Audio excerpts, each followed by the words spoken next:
Thanks very much. All right.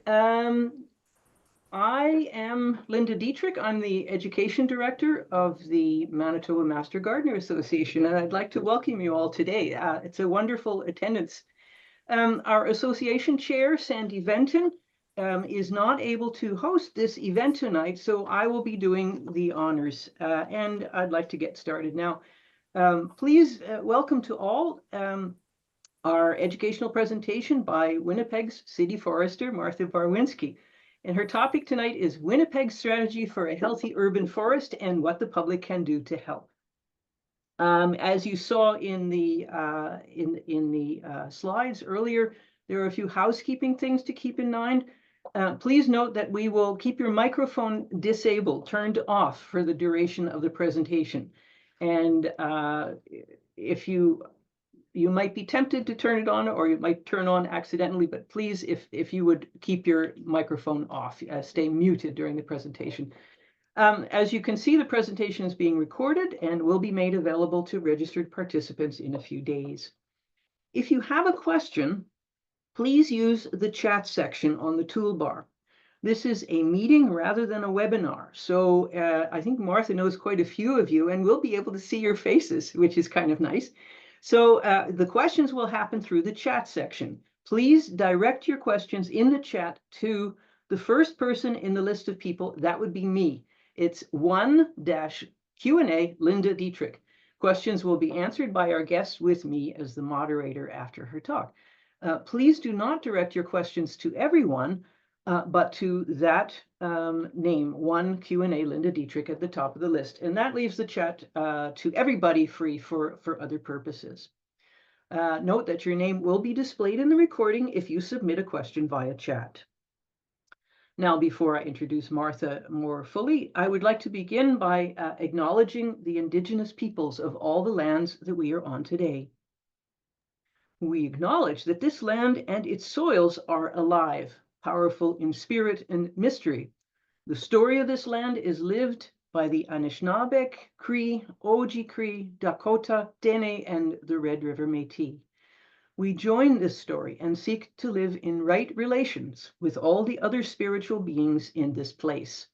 We acknowledge that a history of colonization, violence, and struggle exists on this land, and we commit to truth as a seed of spring emerging around us.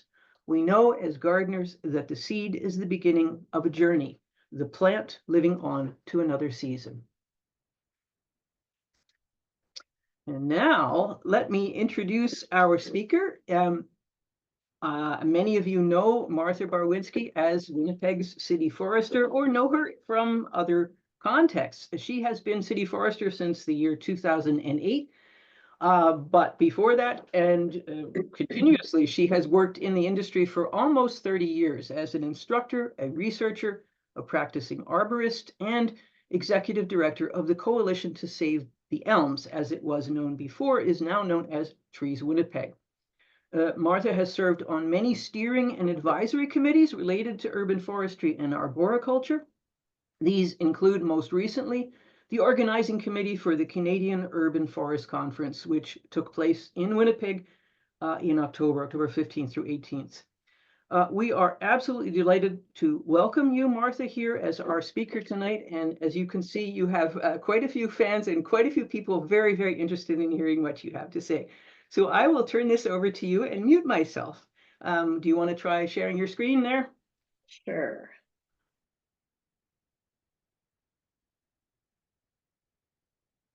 There it is. All right. I'm just going to get it onto presentation mode. There we go. Do you have that first slide up? Yeah, looks good to me. Everybody's okay. Good, I think. Okay. Super. So, yep. Okay, thanks very much. Thanks, Linda, for that very kind introduction.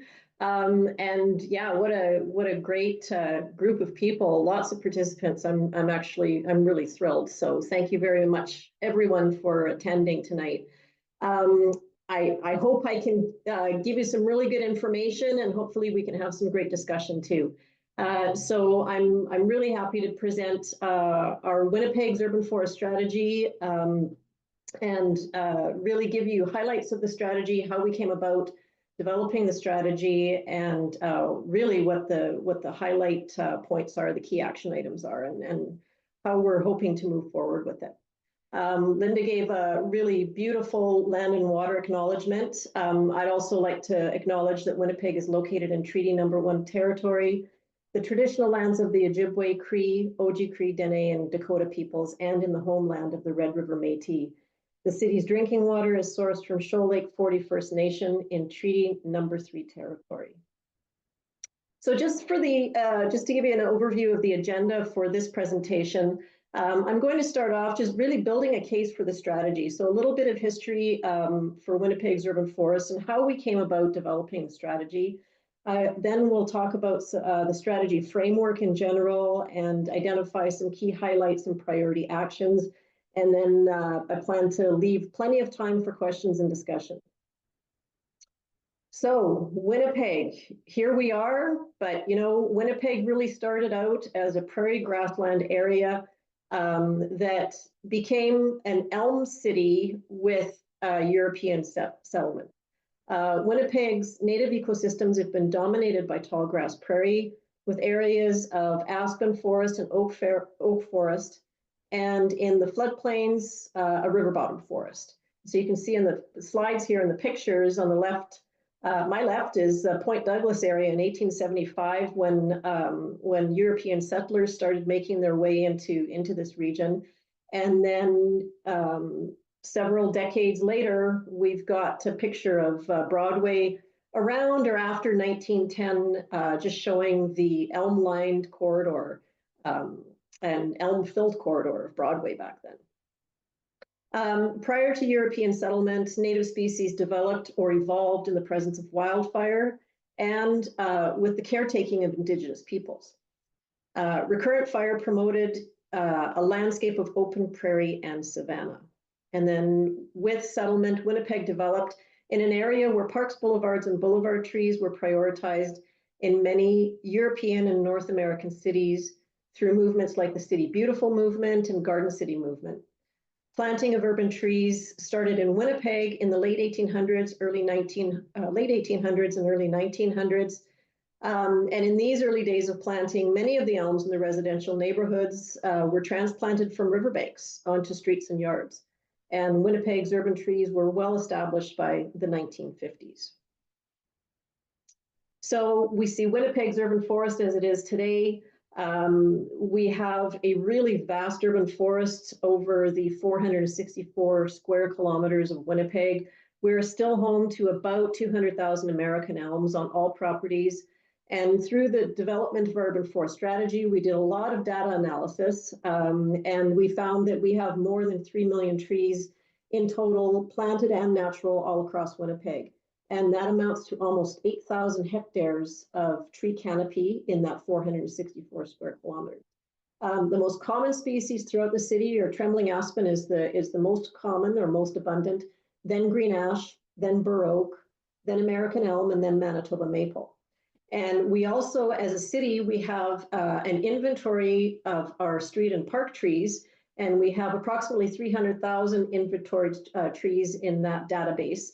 And it's interesting to note, I want to note that 58% of just the street and park trees are ash and American elm. So we really have dominant species, dominant genera in our inventoried street and park trees.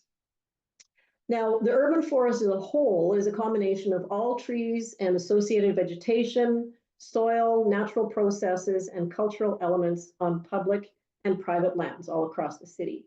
So we see that, you know, the urban forest is a collection of all the trees, whether they're on your private property, along a riverbank area, on the boulevard, in a parking lot, in a schoolyard, in a park. So those all combined together compose the urban forest. To manage that, our urban forestry branch alone, we have approximately 110 employees or staff that are on at any time throughout the year. That includes our supervisors. 2/3 of that complement of staff is about 2/3 is about our operations, our arborist crews, and 1/3 is our urban forestry technicians. So in addition to the work that we do, of course, there's numerous stakeholders. So really management of over 3 million trees in our urban forest is a shared responsibility involving a lot of stakeholders. Winnipeg has a strong history of community engagement and advocacy in urban forestry, dating back to the early to mid 1900s, early 1900s, when residents transplanted elms from the riverbanks into their yards. And also we have the Wolseley elm advocates in the 1950s, and then moving into the 1980s, the establishment of the coalition of Save the Elms, which is now Trees Winnipeg. And we have other NGOs, Save Our Sane River Environment, Ours Winnipeg, Trees Please Winnipeg, and we have so many other numerous residents associations and community groups that are involved in taking care of our urban forest. So we have residents, landowners, residents associations, NGOs, Indigenous organizations, Manitoba Métis Federation, the province of Manitoba, Manitoba Hydro, Government of Canada, and a variety of actors, of people in the private industry, and even schools and universities. So it really is a team effort. So as we moved into developing the urban forest strategy, we also acknowledged that there were a lot of challenges, and hence the need for a strategy, a long-term strategy to preserve, protect, maintain, and grow our canopy over time. We know that in our public tree inventory, our street and park tree inventory, that the majority of that inventory is in ash and American elm, which leaves that population in particular at high risk of loss due to well-established invasive pests. And the one that's most well-established is Dutch elm disease. We've been managing that since before 1975, before it was even detected in Winnipeg. And we still see on average about 6,000 elms, American elms, removed per year due to Dutch elm disease. Those are trees that are diseased, but also trees that have are really declining and at risk of spreading Dutch elm disease even more. And then in 2017, we detected emerald ash borer, and we anticipated a huge ash population loss within a short period of time at the time we detected it, based on what other municipalities, cities had experienced so far. Thankfully, we're not seeing those in huge losses, significant losses yet. We're actually still having a hard time really figuring out where this pest is. But thankfully, probably due to our climate, we aren't seeing that pest spread as much as it has, even close to the way it's behaved in other municipalities. We also detected cottony ash psyllid back in 2017. So 2017 was a bad year for the ash. We removed over 1,000 black ash trees per year over 5 years in response to the cottony ash psyllid, because it really did a number on the black ash. The black ash is very susceptible to that pest. We also continue to see more oak decline over time, and we've also had a history of black knot in the city, although we're seeing less and less of that, and that's primarily because we've culled out so many Schubert chokecherries from our public tree inventory. One thing that I want to mention about the ash and American elm is that the majority of those types of trees actually occur in natural areas and on private land. So the larger population of those trees are not on city property.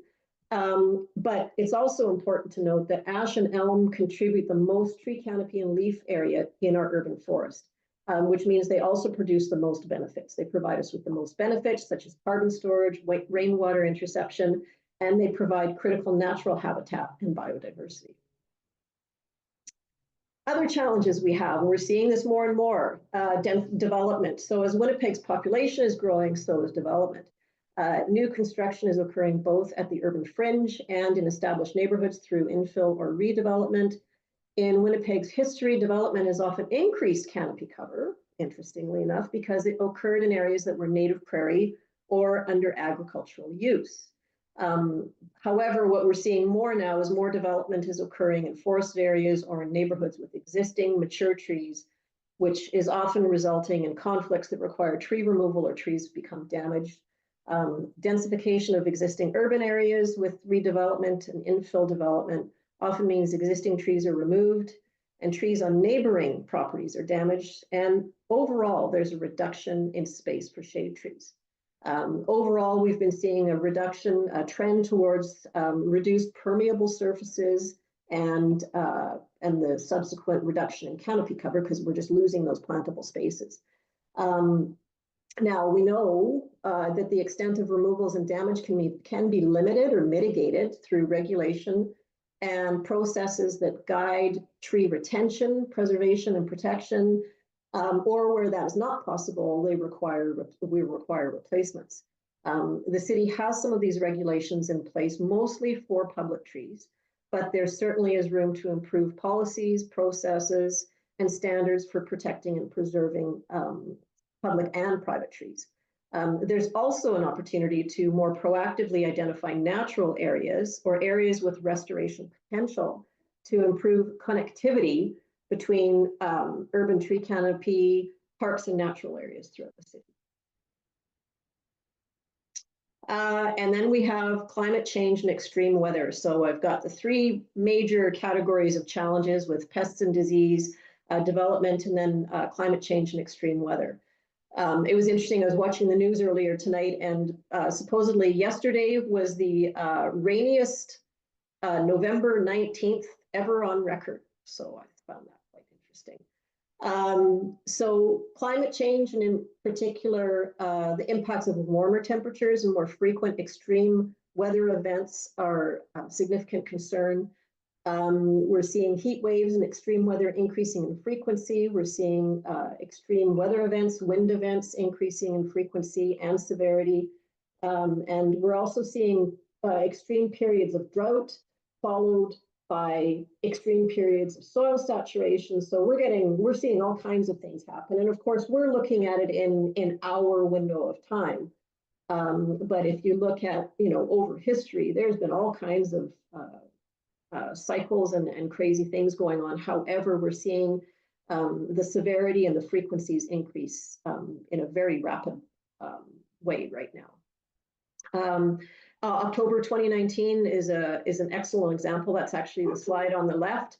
And then the other picture is just showing the urban center and the impacts of the urban heat island for people who are vulnerable to extreme heat and heat-related illnesses. Some interesting things about climate change is that what's happening is that some pests and disease, invasive pests in particular, that we may see them able to survive, or they'll have greater survivability with changes in our climate, which is not a good thing. However, on the flip side, the changes in our climate may also provide us more opportunities for increasing diversity of tree species, because perhaps species kind of on the edge of our hardiness zone might now be able to survive better here. There's still a soil issue, but perhaps with that changes in climate, sorry, the dog is barking at something out there. Changes in the climate that we might be able to increase diversity of our tree species. If I could interrupt briefly, Yeah. Does everybody still see Martha's screen? No, I don't. I have closed other app. Yeah. Fran Werschler, please stop sharing your screen. I think it's your screen that you're sharing for some reason. Can you see my screen? Do not see anything. Okay, we've lost you. Can you stop sharing and then share again? Yeah, I will reboot. Yeah, sorry. Close other apps. Okay. I don't have any other apps I can close. Okay, I'm going to try this again. Okay. That's not your sharing, Martha. It's not your sharing. It's somebody else's sharing. Oh, I'm sorry. Okay, I will share again. Can you close off? Fran, can you close your screen sharing? Can you hear me? Yeah, okay. Everybody select Martha's screen, okay, at the top? Yeah. Okay, I have a sign that says, it says participants can now see my application, so I'm hoping it's working now. Yeah. Okay, great. You might want to change your own personal view, though. You have your notes showing as well. Oh, I do. Okay. Let me see. Okay, hold on.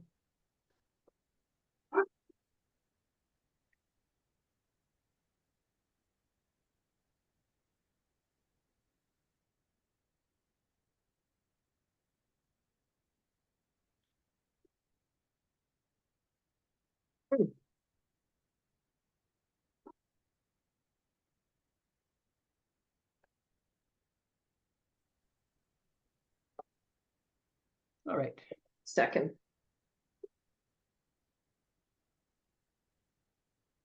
Let me try this again. We'll be fine.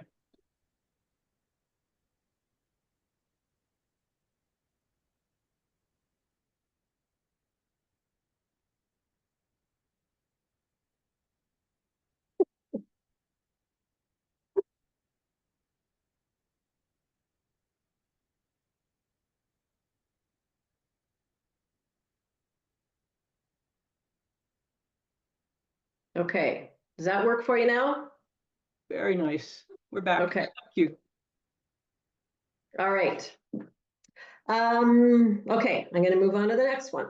Now we've also over time had direction through various planning and strategy documents in the city to develop an urban forest strategy. So with, for example, our Winnipeg 2045 and even the previous our Winnipeg, there was strategic directions to develop an urban forest strategy for the city of Winnipeg.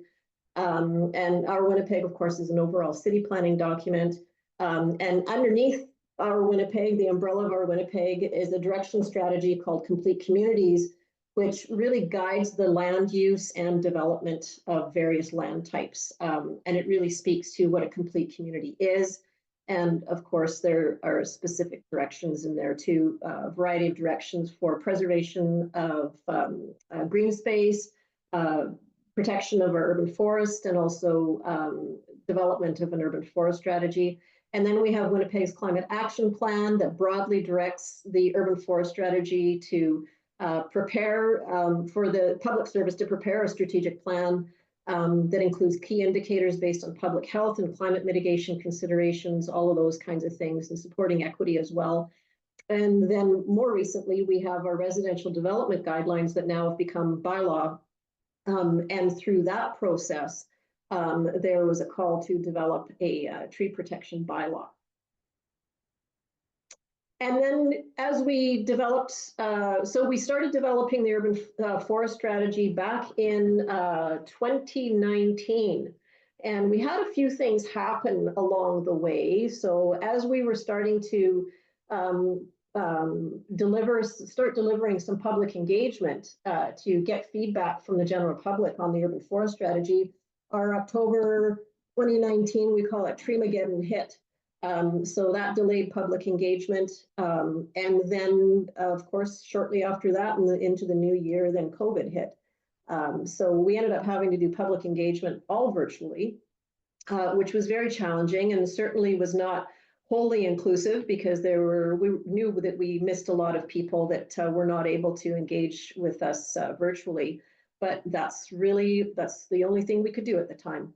But we did get excellent feedback and a lot of information, and had a lot of discussion with a variety of community groups, stewardship groups, but also individuals who came forward that were really interested. And that includes elected officials too. So what we heard from the public, from everyone, was that people wanted to see us increase tree canopy cover with diverse, large, and healthy trees across the city. They wanted us to increase new and replacement plantings in streets and parks and prioritize plantings where most needed. There was also a desire for us to expand and enhance naturalized forest and riverbank areas and create a connected and protected network of trees and treed areas. And there was also a resounding call for a tree protection bylaw for private trees and increased protections for city-owned trees, and an urgency in investing in the urban forest. There was also a desire for us to prioritize rapidly removing diseased, dead, and dangerous trees and follow best practices in urban forest management. And particularly, people were looking for more leadership from the city in the coordination of stewardship activities and groups. So that information was very important for us to put together our urban forest strategy. And interestingly enough, our city council, as we were writing the final draft of the urban forest strategy and writing the reports to present to council, council was on their own path for their own strategic priorities action plan, which actually is the first strategic plan that council has ever had, as far as I know, in the city. So it was really great to see the political will, even in the strategic plan, where urban forestry was part of the action items and the key strategic directions in the strategic plan, particularly planting new and replacement trees in streets and parks at a 2-to-1 ratio. So that means for every tree that was lost, that 2 would be replaced across the city. And also establishing a pruning cycle of, on average, everywhere, a 7-year tree pruning cycle. And so, you know, there's political will. We know that there's been 1 or 2 champions in the realm of the elected officials that really have been advocating for the urban forest for a number of years. And also, you know, there was a real shift in the last municipal election in 2022, thanks to community groups, advocates, and in particular, a community organization who created a Trees Please Pledge and election toolkit, where through which mayoral and council candidates took the pledge that they would commit to trees during their term in office. And, you know, we've had a history of community advocacy creating awareness with elected officials, but with the general public as well. And we really believe that, we know that those voices have been the most heard and have really made a significant difference in the future for our urban forest. So we developed the urban forest strategy, presented it to council in the fall of 2023, and council unanimously adopted the strategy in December when they were presented with the strategy. And so the strategy really aims to renew the city's century-old legacy of green boulevards and parks by increasing the canopy to 24% by 2065. And I'll speak to that in some later slides. It provides a 20-year vision and direction for planning, protecting, growing, and managing the city's tree canopy. It responds to and builds resilience to current and future challenges. And it also encourages collaboration and equitable access to benefits of the urban forest. It supports reconciliation, which there's a lot of work to do on that yet, particularly with reaching out to groups and engaging with groups and working with various Indigenous and Métis groups. But overall, there are 112 action items in this strategy. So there is a lot of work to do. But we know that the urban forest provides valuable ecosystem services that benefit human health and well-being. The services, those ecosystem services also mitigate the urban heat island effect and climate change. And those services also support other urban infrastructure. And that's something that we have to keep in mind, that the contribution that trees have to supporting other urban infrastructure. So this is just a real snapshot overview of the whole strategy, or the framework of the strategy. So the strategy was developed, was written based on with 10 guiding principles. For example, that we, you know, a principle that we determined was that we want to contribute to a healthy and beautiful city.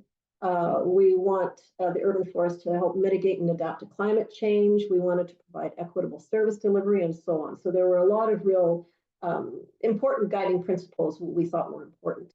And underneath those principles, or with consideration of those principles, we established 5 goals. Goals for planning, planting, managing, protecting, and partnering. Underneath those goals, we have 25 we had 25 policy recommendations, and under each one of those recommendations, policies are actual direct strategic actions. And so that's where that 112 strategic actions, that's where they fall. We also established service targets. So how are we measuring the impact that this strategy is having in all these actions that we're putting into place? How are we measuring that? What kind of impact it's having? So we determined baselines where we were at, and then determined targets where we want to go so that we have something to move towards. And so, for example, we have a canopy cover target of 24% by 2065. That's 40 years, or so down the road.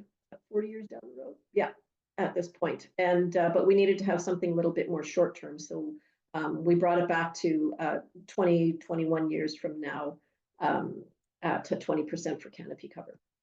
So I wanted to highlight some service targets and some key points really that are really fall under our overall service bases, like our baseline services that we provide.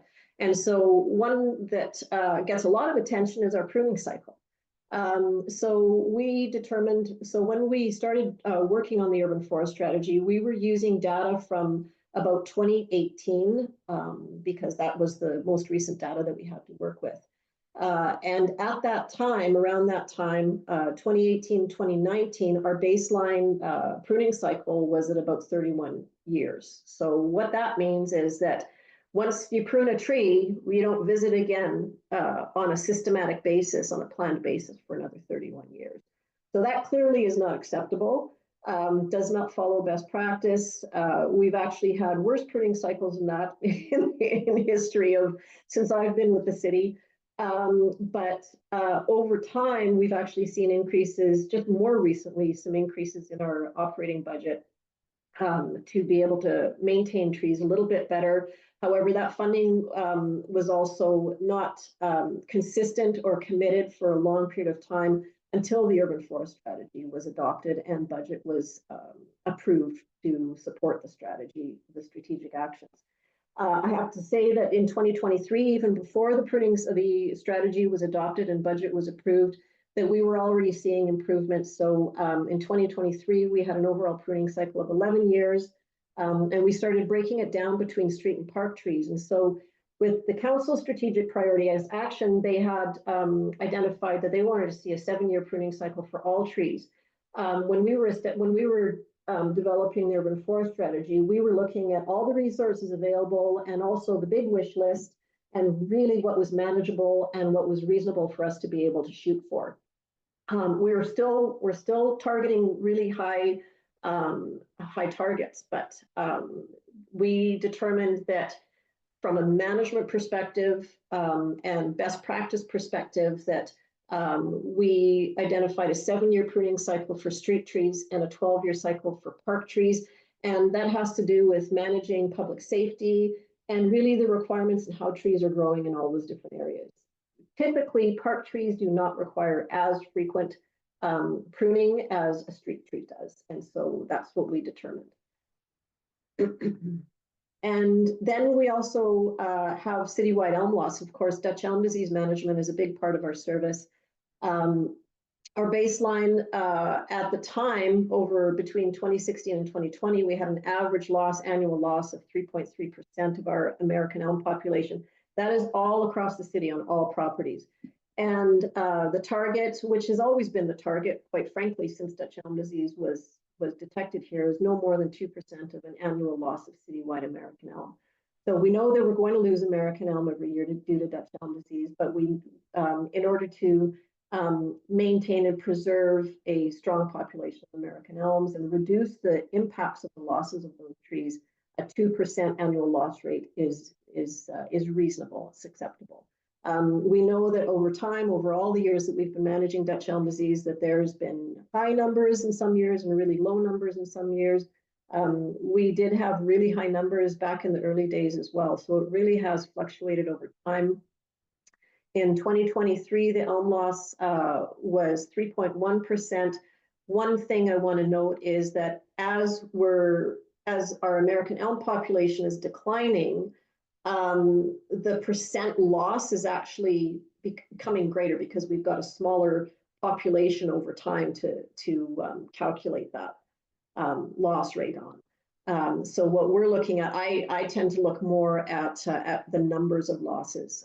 Last year we tagged just over 6,000 trees, and we're at that number again this year. So that's still a significant number of trees.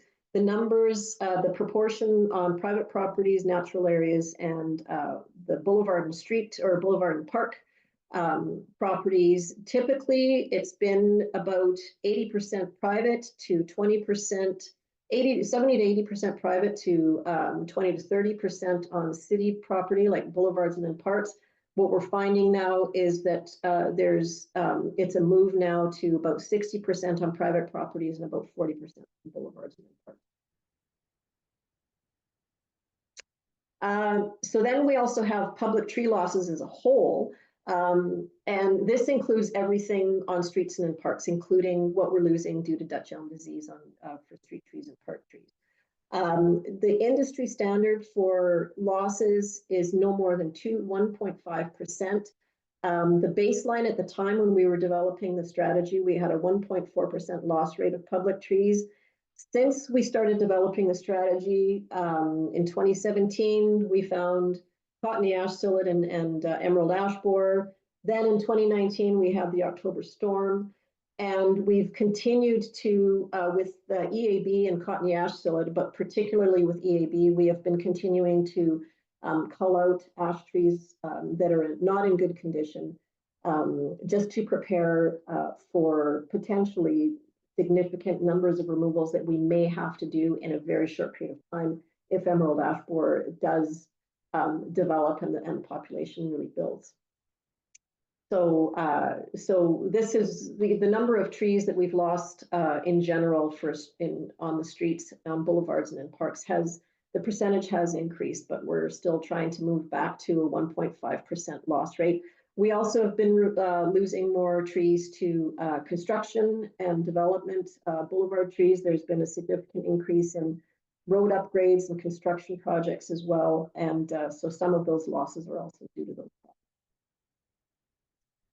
So overall, when it comes to pruning and Dutch elm disease and just removal of boulevard and park trees that are not due to Dutch elm disease, this all falls under the goal of management.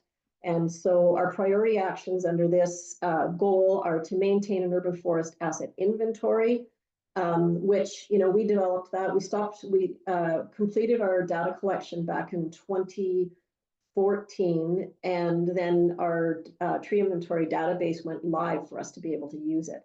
Now that we have that database, of course, we need to maintain it. We need to keep it up to date as best as we can. It is updated every day. So anytime a tree has work done on it, or a tree is removed, or a tree is planted, all of that information is updated on a daily basis with our staff. We do need to have a work management system, though, that works with this tree inventory. We also continue to follow best practices for city-owned trees. We have an action to continue to move towards a more rapid removal program for Dutch elm disease, and also rapidly remove other diseased and dangerous trees. We want to minimize practices that harm city-owned trees, and we also need to improve how we monitor natural area forest cover and prioritize invasive species removal. So altogether, those kinds of things all are priority actions for managing our urban forest.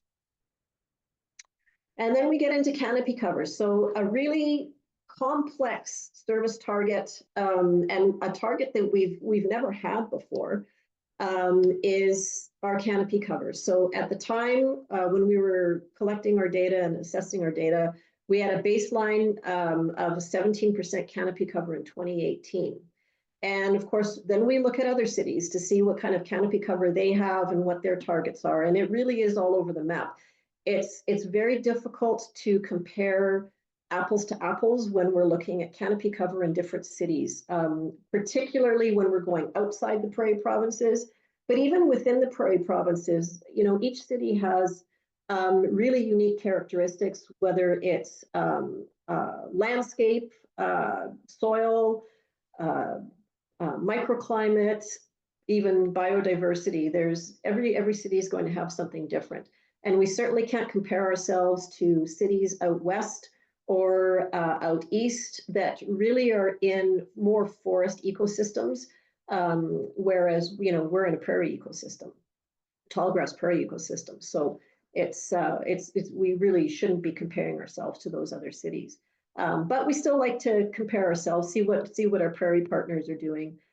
So Winnipeg actually was sitting pretty well in 2018 for canopy cover. We know that these other cities, Edmonton, Saskatoon, and Calgary, have been developing their own strategies and canopy cover targets. But we've determined, based on land that is yet to be developed and opportunities for tree planting at the time, we determined that a 24% citywide canopy cover by 2065 is achievable over that 40-year time frame. Just going to look at my notes here. Now, that 24% canopy cover, there is a caveat to that. So if emerald ash borer actually does develop into the magnitude that it has elsewhere, then we would be the reasonable or achievable canopy cover target by 2065 would actually stay at 17%. So that is accounting for the significant losses of the ash population and replanting and development and everything. So 24% if EAB doesn't take a hold, but if it does, then we'd be looking at a 17% canopy cover. So it's really just maintaining that canopy cover as best we can. That's the impact EAB has had in other cities. So how do we achieve that? So achieving that canopy cover target is quite complex. And really, this is where there is the best opportunity and the most important opportunity to partner with community organizations, with all of those other stakeholders. And this is where the general public and NGOs and residents associations really can have an impact. So if we look at citywide tree planting altogether, at the time when we were doing our assessment and based on our tree inventory data, we had about 40,500 potential planting sites. And that included the vacant planting sites. So potential planting sites that were identified when we were collecting the data for our tree inventory. And it also includes the backlog of replacements that we had at that time. And it's important to note that, you know, we have more than 40,500 sites where we can plant trees. However, similar to when we go through our replacement or reforestation list, which is really what trees we have to replace that were removed. Typically, when our technicians go out on site, only about 60% of those previous sites really are suitable for new tree plantings, for a replacement planting. So over time, things have changed where, you know, for example, that tree was growing directly beside a stop sign. We don't replace a tree directly beside a stop sign anymore, or it was too close to the intersection, or something in the landscape of that site has changed where now, you know, we can't plant a tree there.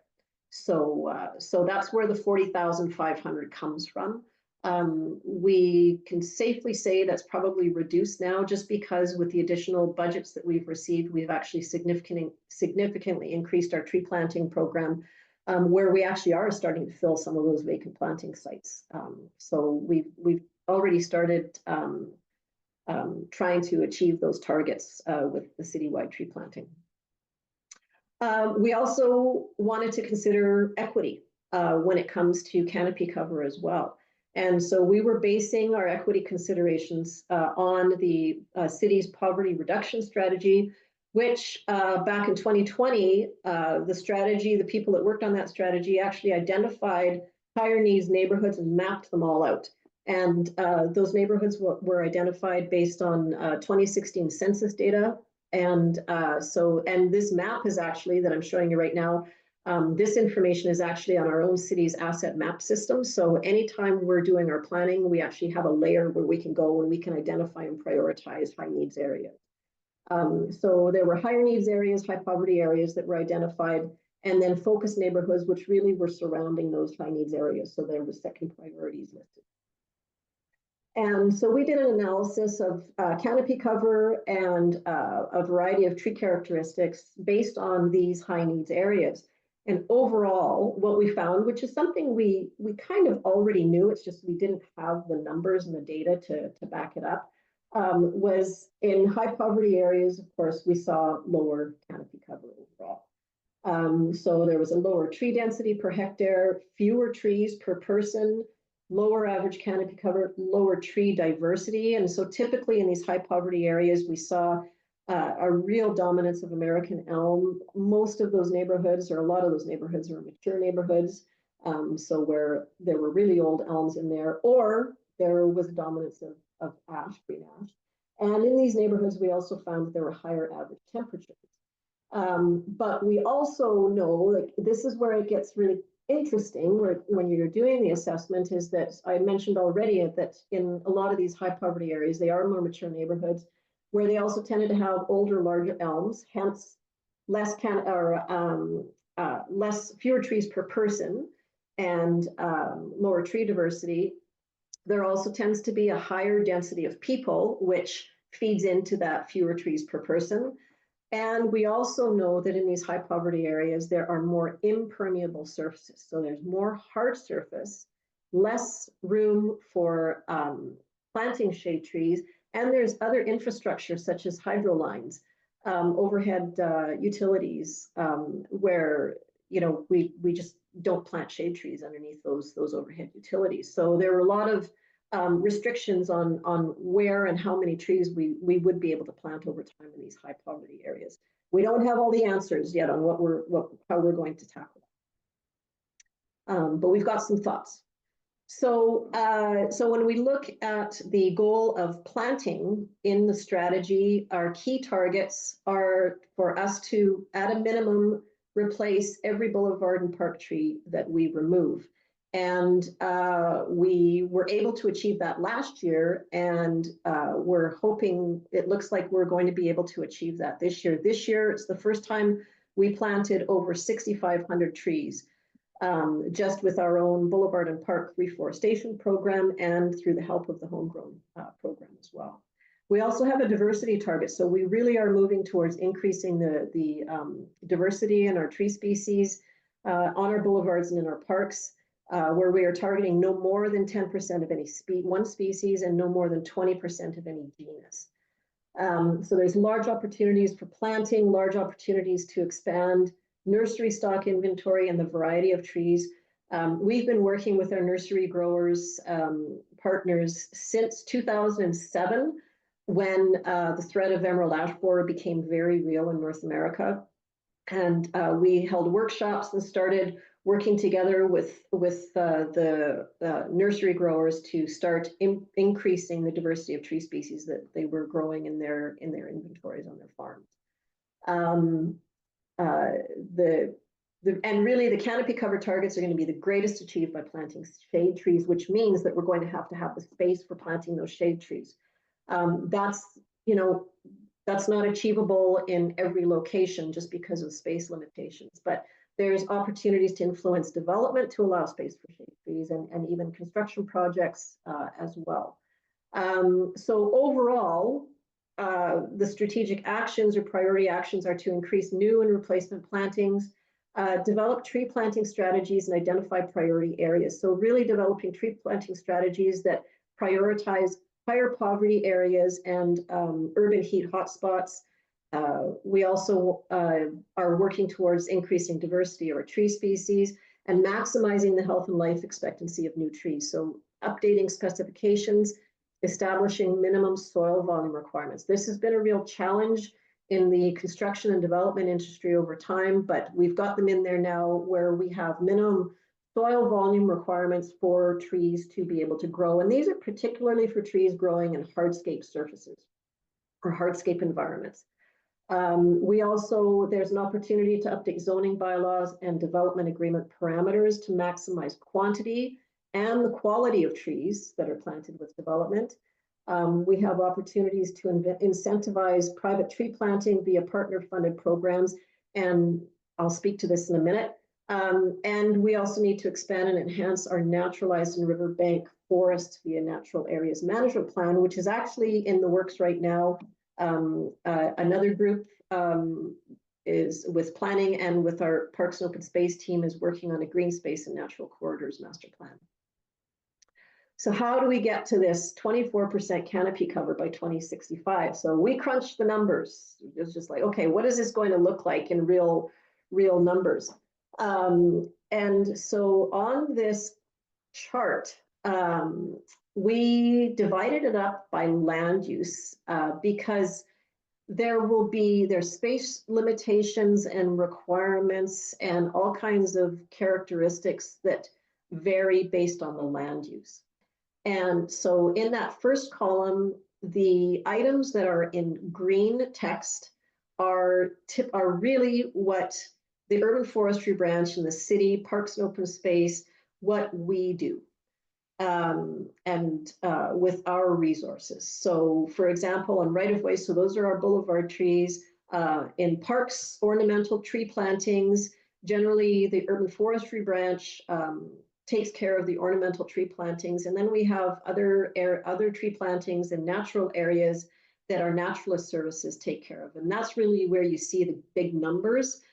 Because these are areas that are being afforested or being put into forests, or they are regenerating or naturalizing an area. And then the downtown as well. So we have a greening downtown program that we follow. We've had in place for a number of years now, and so those items really are what we have direct involvement in, what we directly influence. Then there's future development. So as you can see, there is a significant number of trees required in future development to be able to reach that 24% canopy cover by 2065. And then we get into where I think there really is huge opportunity for the general public, individuals, residents associations, NGOs, special interest groups that can really make a significant contribution. So this is where we have residential tree plantings. Private tree plantings is where there's a significant opportunity. Planting on commercial properties, educational and institutional properties, lots of schools, lots of institutional properties, and also on manufacturing properties, landscape buffers and tree plantings, any kind of industrial locations. There's often lots of opportunities. You know, you'll drive through some of these manufacturing industrial areas, and there's a large lawn on this one site where there's an opportunity to actually fill that up with trees rather than turf. So those lines kind of highlighted in faint red are really where there's lots of opportunities for groups like Manitoba Master Gardener Association to help out. And I'll speak to that a little bit later on. Now, it's not all about planting in order to reach that canopy cover target. So as I've mentioned here, in order to achieve that future canopy cover, we're assuming that existing canopy will either be retained or replaced in addition to new planting. And so, you know, that's where we see in future development, it's not just about planting those trees where we're targeting 30 trees per hectare, but that also includes restoring at least 5% of land as natural forest. And so that's what we factored in, seeing what was going to be happening with future development in the city. So protection is very important. That's another goal, major goal in the strategy. And of course, the first one that comes to mind is creating a bylaw, a tree bylaw with the necessary resources for enforcement. And that bylaw would regulate preservation, protection, removal, and replacement of trees related to development, servicing, zoning, or subdivision. There's also other work that's being done in the zoning bylaw where we can actually strengthen preservation and protection of trees in development. And then we also need to establish a system where we can monitor canopy loss. And really, it's just collecting data on a 5-year basis so that we can monitor canopy loss on private properties, so that we can detect changes at the lot scale to inform future updates to bylaws. Now, there's also a large opportunity for arborists to influence development planning, tree preservation and protection and construction, and also enforce protection of trees, particularly in infill developments where we're seeing private canopy removed in mature neighborhoods and not replanted, or replanting is not following the principle of right tree, right place, or it's not following best practice. It's also an arborist or special interest groups or horticulturists, gardeners can also influence incorporating permeable landscapes rather than a lot of the extensive impermeable landscapes or hardscapes that we're seeing. And there's an opportunity for these groups to also educate homeowners of the importance of greenness. So there's lots of room to partner, lots of opportunities to partner and help us achieve these goals. And here we go with partnering. So partnering was also an important goal for us to further develop a lot of partnerships. Those partnerships in particular that we really want to develop further are those with First Nations, Métis, and Inuit governments, organizations, and individuals. I know with our green space, with the group that is developing the green space and natural corridors plan, they're having that plan is being developed as a wholly inclusive plan where they have First Nations and Métis partners involved directly in the development of that. And they're having workshops and engagement with a variety of people, which is really fascinating to be a part of. I'm learning a lot and learning, learning that we have a long way to go even in the urban forestry sector.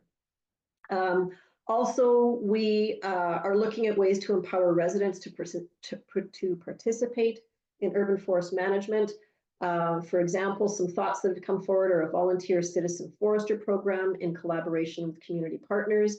And this is where I think we can probably see a big impact in providing support for tree planting in communities, and particularly in communities of high poverty, where there's just not the resources in many of these communities to be able to even know what to do, how to access funding, how to access programs, how to access information, but also how to access resources to be able to plant trees. And I remember being in taking a webinar a couple of years ago about a program in California where an NGO was working with high poverty neighborhoods.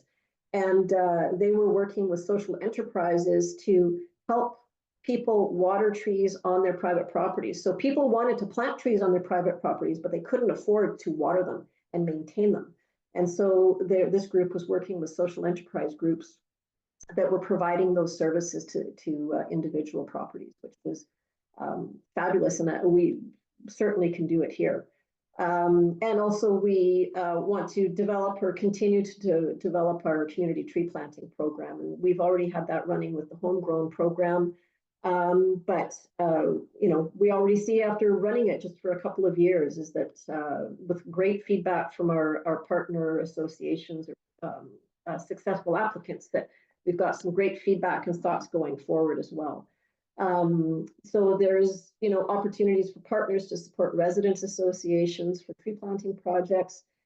For example, some more specifics, helping them apply to the funding application, the grant applications for the homegrown program, for example. There's also hydroforest enhancement program. There's the Green Municipal Fund. Tree Canada also has a number of grants, and partner associations or these NGOs or special interest groups or arborists, horticulturists can also help these smaller organizations, community groups manage the projects too.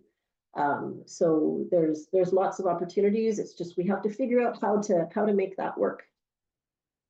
So overall, this is really what we're working towards, is this vision of Winnipeg's urban forest as an abundant, healthy, diverse and resilient urban forest that contributes to the health and well-being of all people and communities. We're really coming full circle. This is a cycle of renewal and resilience. We may be transforming away from being an elm dominant city. You know, that's been a real strong characteristic of Winnipeg, is that, you know, we really are an elm city. I think we always will be, but we do have to plan for a healthy, diverse, and abundant urban forest by increasing diversity and increasing the resilience of urban forest. So that's the end of my presentation. I'm going to stop sharing. Thank you so much. Thank you so much, Martha. Are you willing to take a couple of questions? Actually, for sure. More than just a couple of them. I've just opened up all of the questions from the chat. Thank you so much for your fascinating and really quite dense presentation. Reminder to everyone, there will be a recording, and I will share the link to the recording via an email within the next couple of days. So you can review the parts that you weren't able to quite get every bit about. And also in the chat, to everyone, I did share the link to the document that Martha has been talking about, the urban forest strategy for Winnipeg. It's a very interesting read. Anyway, we're ready for some questions. Let's start. So SOS Trees Coalition, is that Save Our Sen? Nod your heads if it is. No? Okay. Well, anyway, SOS Trees Coalition asks, what is the cost to remove a tree with DED, Dutch elm disease, and what is the overall DED budget for Winnipeg, including removals, surveillance, and so on, offhand? Okay.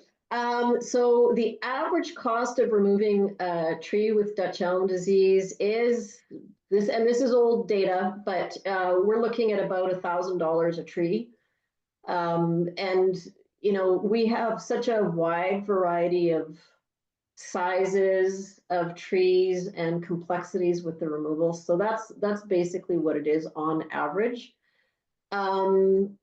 And our overall budget, so we used to have two separate budgets where we had Dutch elm disease operating budget and urban forestry operating budget.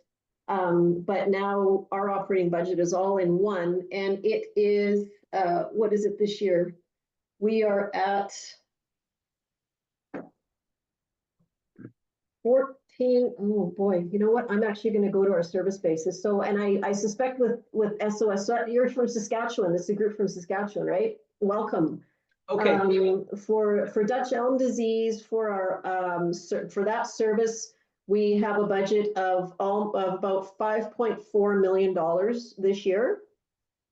That includes $1 million of funding from the provincial government. So we've had a funding agreement with the province ever since Dutch elm disease, well, yeah, since about late 1970s, where the province has contributed to the management of Dutch elm disease in the city. So right now it's $1 million, and then the city's mill rate support is 4.4 million. For planting and pruning removal, so anything non-Dutch elm disease related, is about $12.2 million. Alrighty. Shall we move on? Just panicking. Sure. There's an awful lot more questions. We may not get through them all. Let's see. Marilyn Dudek asks, Martha, what can you tell us about oak decline? By leaving the dead trees affected with this, would this infect the healthy ones? So the problem with leaving dead trees or recently dead trees with oak decline is that they may be providing habitat for the two-line chestnut borer. Now, the two-line chestnut borer is not causing the oak decline.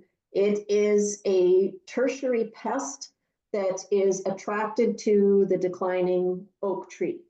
And we see that with a lot of bark beetles and wood boring insects, that they're attracted to declining unhealthy trees. So by leaving declining oak trees or recently dead oak trees, by storing oak firewood, you may be contributing to spreading the two-line chestnut borer, which if the oak trees are healthy, It's not a big problem, but we know that oak decline is here. It's been here for decades. So it's possible it could accelerate. We really don't have a lot of research on that. And the majority of our oak population is actually in natural areas, and we aren't actively managing for that either. So, yeah. Okay, thank you. Bill Dowie asks, what invasive species, flora and fauna, are you most worried about with regard to the health of the urban forest? Invasive species of all kinds. Anything? So if we look at invasive pests, so fauna, I would still say emerald ash borer is the biggest one of concern. Cottony ash psyllid too, because that one is very difficult to monitor for, very difficult to detect, and it can come up very quickly. It tends to show up in periods of extreme drought, which is what we were experiencing back in 2017 and prior to that. But I would say EAB is the one of biggest concern. In the natural areas, I think from natural services perspective, and that's not my area of expertise, but I know that European buckthorn is still a big concern as an invasive plant. Yeah. All right. On to the next question. Virginia Kale asks, is it true that nursery growers being used are largely out of the province or even out of the prairies? The majority of our nursery stock is actually coming from Manitoba and Saskatchewan, and very little is coming from BC. So we do have a grower that we are working with out of BC, but we're ordering less and less material from them because we're just not getting the quality and the stock that we need in a timely manner. But yeah, I'd say 90% or more of what we actually get are from Manitoba and around Saskatoon. Okay.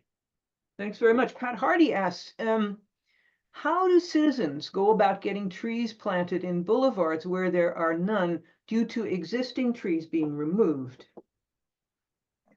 We actually have a reforestation list. So as trees are removed, we put those addresses on our list so that we can replant those trees.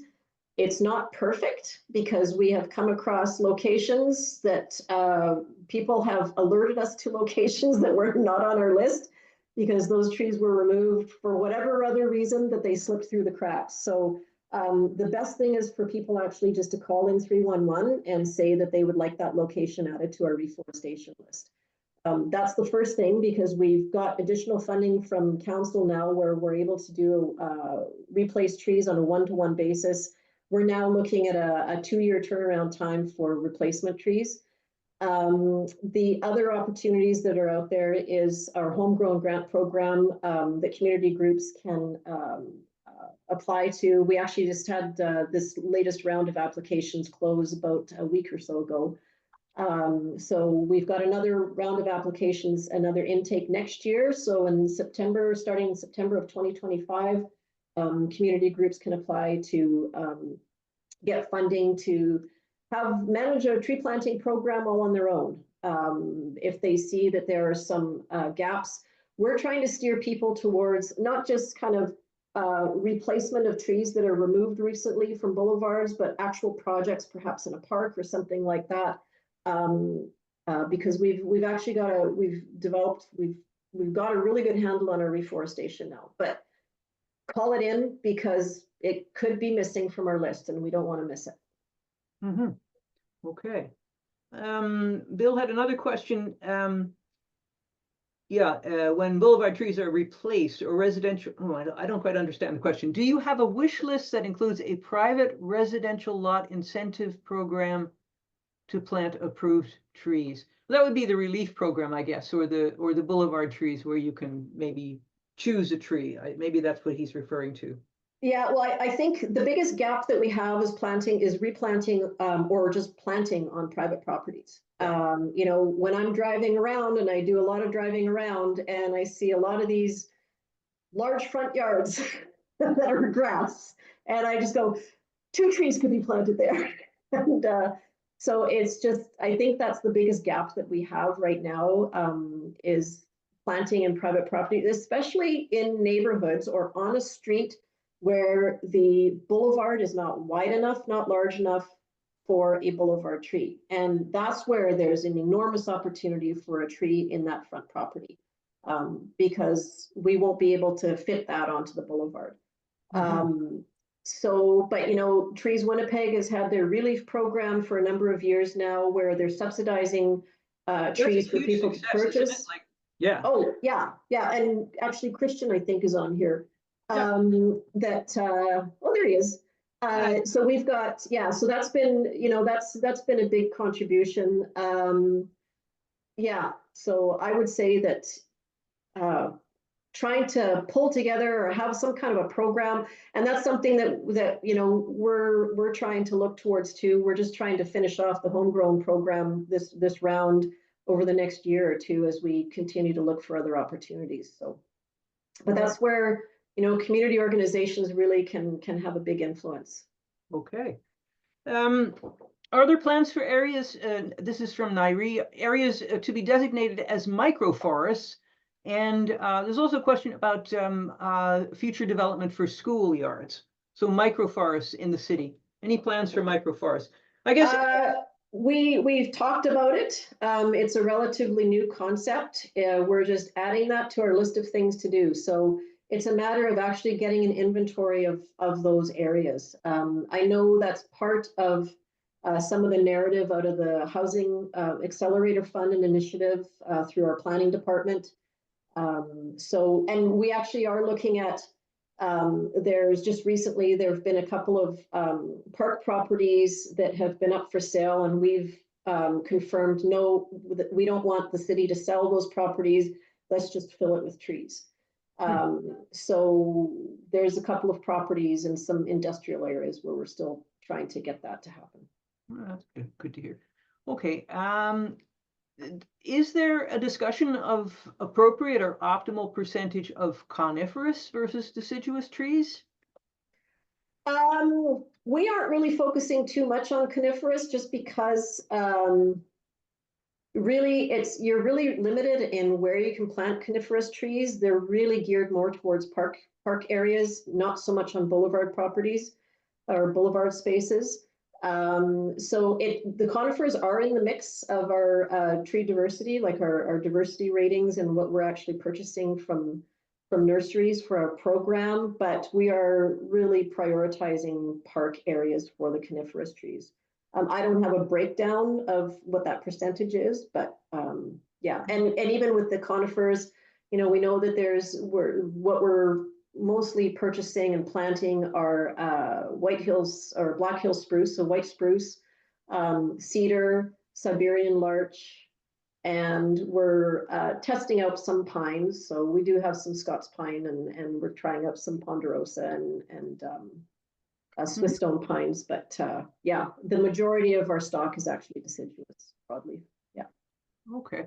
I have an interesting question from Lee Lynn Carlos, who's interested in whether the urban forestry strategy also looks at the ecosystem services and the understory layer of forests that can complement urban trees. Specifically, are there considerations for using understory plants alongside the urban trees within the strategy, particularly on boulevards? Yeah, no, the urban forest strategy is really focused on the tree part, but we do have a Winnipeg park strategy that talks about habitat and whole ecosystems more so, and the green space and natural corridors plan will also speak to that more. So that will be developed more in that green space and natural corridors plan. But you know, like I was mentioning about this, you know, a couple of properties that were telling planning, you know, please don't sell that. We want to maintain that as park space. It's not just planting with trees, it's actually planting a woodland. So it's planting the trees and all of the associated understory. So to develop a woodland in there. Okay. Now, I have a couple questions about native trees. We know that native plants have co-evolved with critters of various kinds, and the diversity of species is very obvious. That's a strategy in what's being planted, but perhaps not all of those trees are native trees. In fact, many of the trees that are chosen seem to be things like Japanese lilac, for example, Amur maple, which are not keystone trees, not native, not necessarily contributing ecosystem services. What would be the strategy for using those trees instead of natives?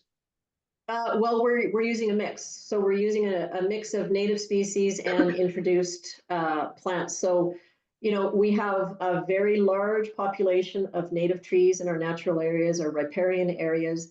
A lot of those trees aren't necessarily suitable for boulevard plantings, for street trees. And so in order to, and because we have such a large population of trembling aspen, green ash, American elm, Manitoba maple, we already have a large component of urban forest in those species. And so as we move towards greater diversification, that's where we have the opportunities to diversify our urban forest population, is in our boulevard and park tree plantings. So it really is a mix. We still have a significant number of Manitoba maple that we're planting. We're including poplars. We're including naturalist services are reforesting or actually planting out woodland areas with native species as well. So it's a mix of everything. Yeah. Elise Swarhone is interested in working with developers. Do you work with corporations and developers to encourage including trees in the planning of new developments, and especially over parking lots in the downtown places where we could use some trees, I guess? Absolutely, we do every day.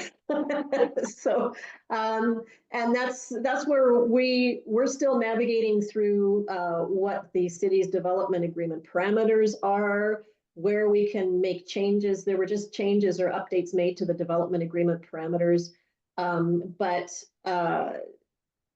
you know, we do have tree planting guidelines and requirements for new developments, boulevard tree planting specifications, diversity guidelines for all of those that developers are required to follow.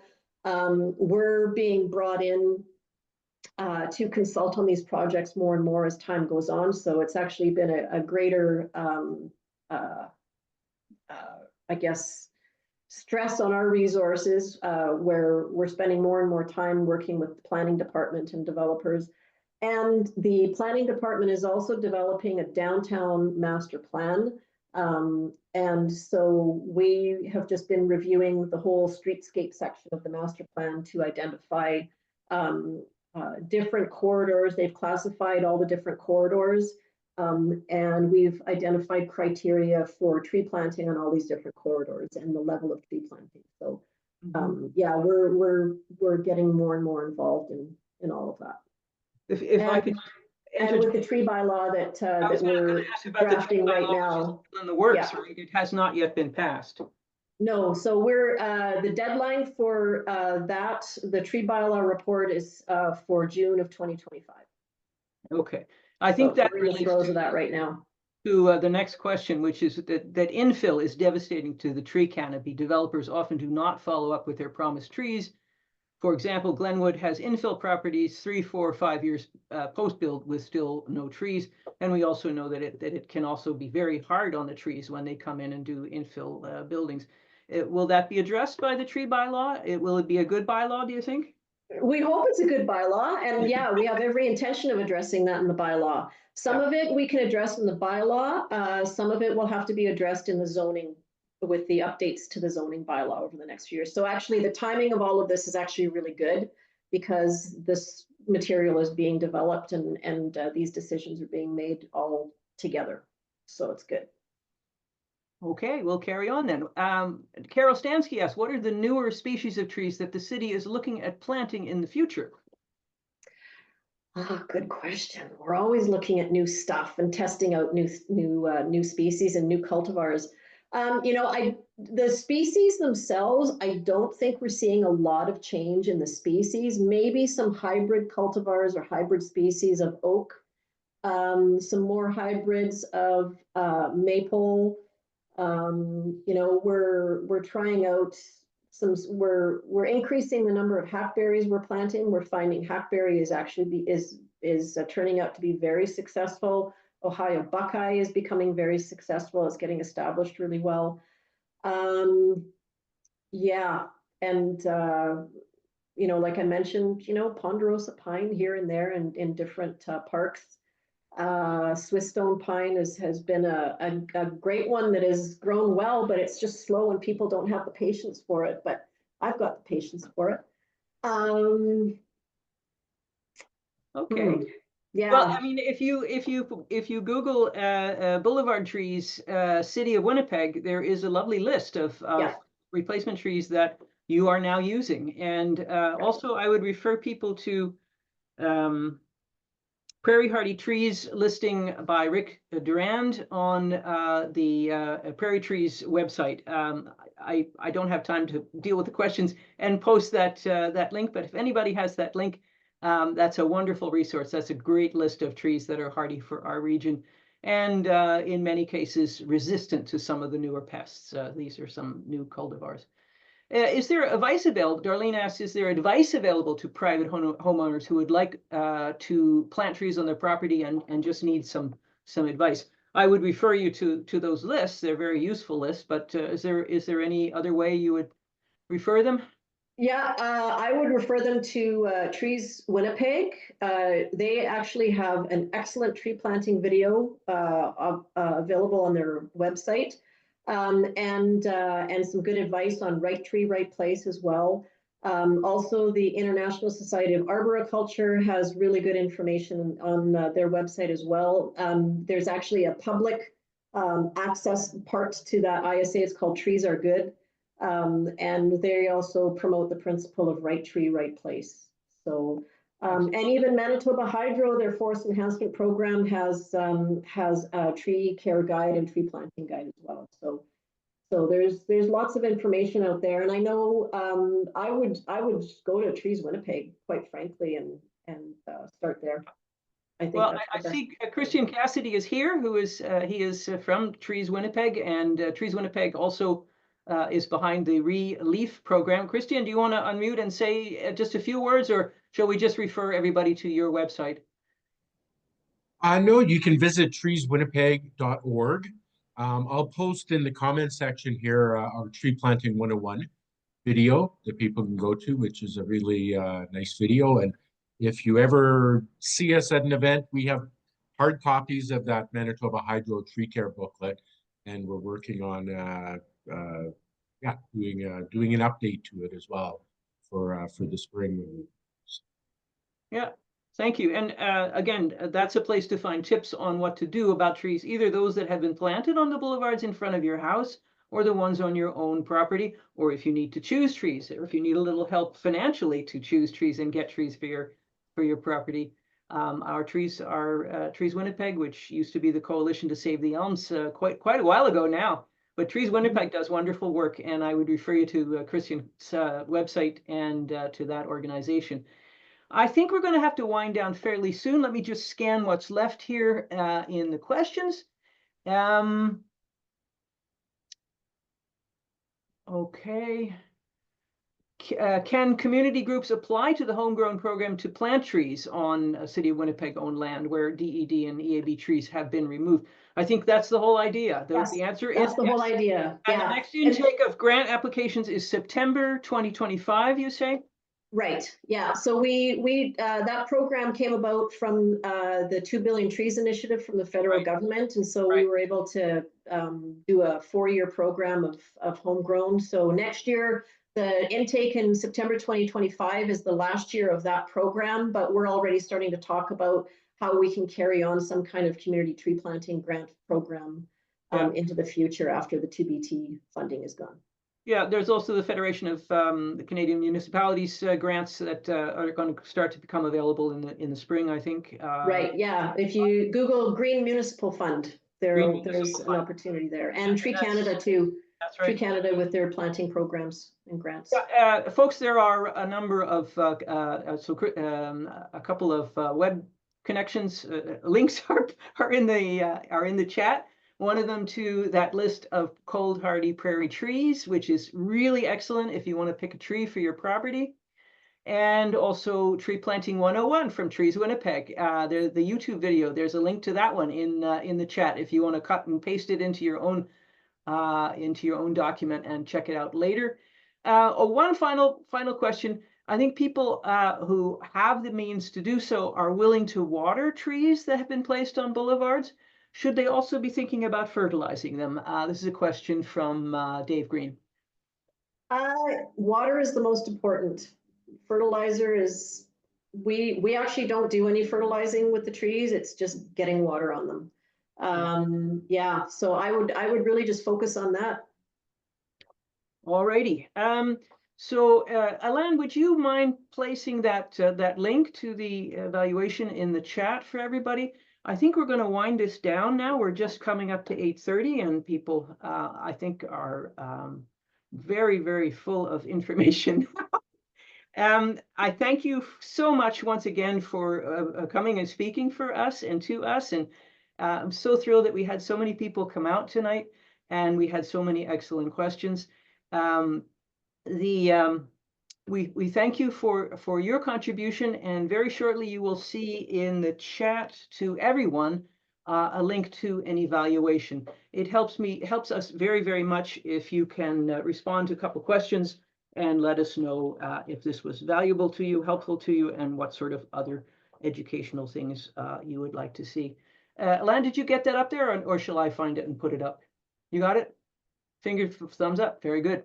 Please take a moment to fill it out and help us out. I'm seeing lots and lots of thank yous. Excellent. We really appreciate it. All kinds of funny faces, and we do thank you all. Let's just give a hand to Martha, at least virtually, and wish her the best with this for urban forestry plan as it goes, strategy as it goes forward. Thank you. Well, we can't do it alone. So no. I look forward to working with everybody into the future. So yeah, and thank you. What a great turnout. It was really my pleasure. I could talk forever on this subject. So anytime. We really do. Okay, look for the link to the video recording in case you want to review any aspects of the presentation. Thank you all so much for turning out, and thanks again to you, Martha. We'll see you again the next time. Bye. Good night.